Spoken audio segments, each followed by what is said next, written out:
Frankie here, and in this video you are going to learn how to build systems in your agency. Now, on the surface this sounds like an unsexy topic, but actually this is the key to reaching 7 figures and doing it in a way where your business is fucking boring. It is a boring money-making machine that does not require a lot of your time and energy to run, and mostly clients get happy and fulfilled without you doing all the heavy lifting. For those of you guys, by the way, who don't know me already, my name's Frankie Finn. Since 07, I've built 3 of my own agencies up to 100 plus clients. Also wrote the book about how to build a phoneless, meetingless agency. And also, I've helped thousands of people worldwide to live this whole less laptop, more beach agency lifestyle. So let's get into it.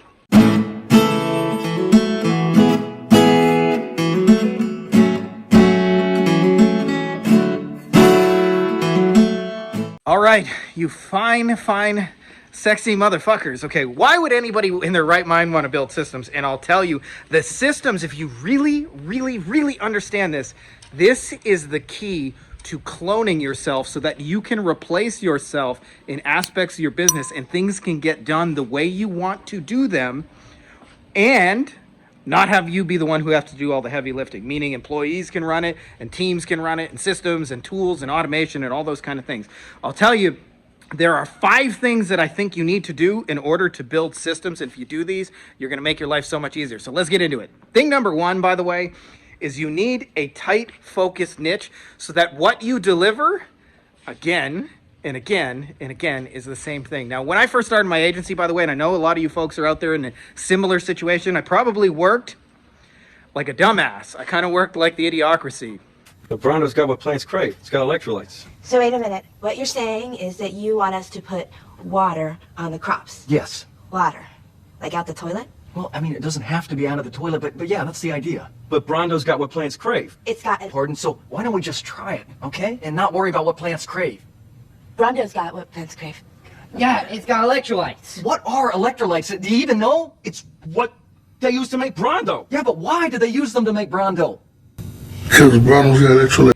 That is a great documentary, is it not? I feel like in a lot of ways we're in the idiocracy. Now, having said that, I'm not saying you guys are idiots. On the contrary, I'm just saying it was the opposite of work smarter, not harder. It was work harder, not smarter. And what I mean by that is if you're not doing the same thing over and over for clients, you're not going to be able to build systems. And if you understand, this is the key to scaling, because McDonald's and Amazon, when they first started scaling, they only sold one thing. McDonald's only sold burgers. Now, if you think about what McDonald's is today, you can get the idea. Well, they sell chicken sandwiches and they sell French fries and sometimes they got a McRib. But in the beginning, they only sold one burger over and over. You could customize your burger. You could get extra pickles. You could ask for hold the mustard, but you could only get a burger.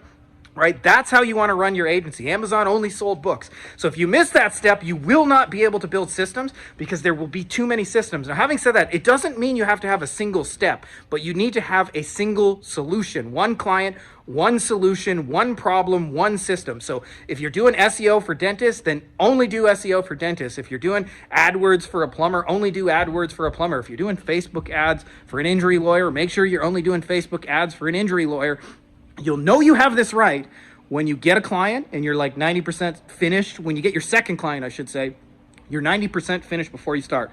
The second thing, by the way, and this is sometimes the hardest thing to do for creative types like us, is you have to take what is in here, meaning the list of all the tasks you have to do. This is number 2, is take the task out of your head and get them on paper. And that includes every little micro task and now in every little step you do. Now, depending on how complex your deliverable is, this can be a lot of moving pieces, right? If you're doing something complex like SEO, you're probably going to have like 30, 40, 50 processes that define your deliverable. If you're doing something simple, like running the same kind of Google ad over and over, it might just be like this ad, this landing page, this phone number, whatever, right? So, but you want to have one documented process, start to finish, and you need to map out every single step. So you have to sit down. I find pen and paper helps best. Write down all the shit you need to figure out.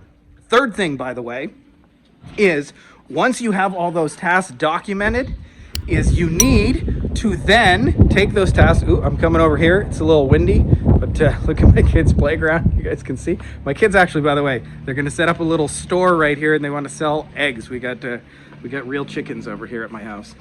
So anyways, I digress.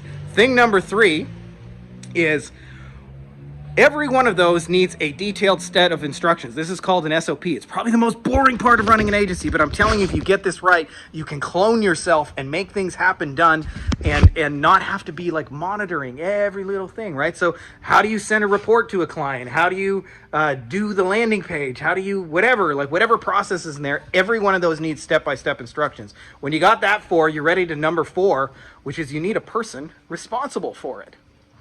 So that takes it from idea, like a goal, to an actual project. Is now somebody has their name responsible. I find it works best if you have that person's name in a project management software. There's a lot of good ones. It depends just like what you want to do with it.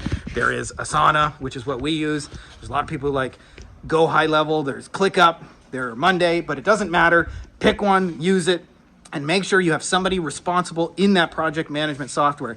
Now, the 5th thing that you need, by the way, is a deadline. Sounds really simple, but who's going to do it by when? If you nail those 5 things, by the way, where you have a clear niche, you have a list of tasks, you have instructions for every task, you have someone responsible and a deadline, there is nothing you cannot systematize and organize in a service business to get done 100% without you.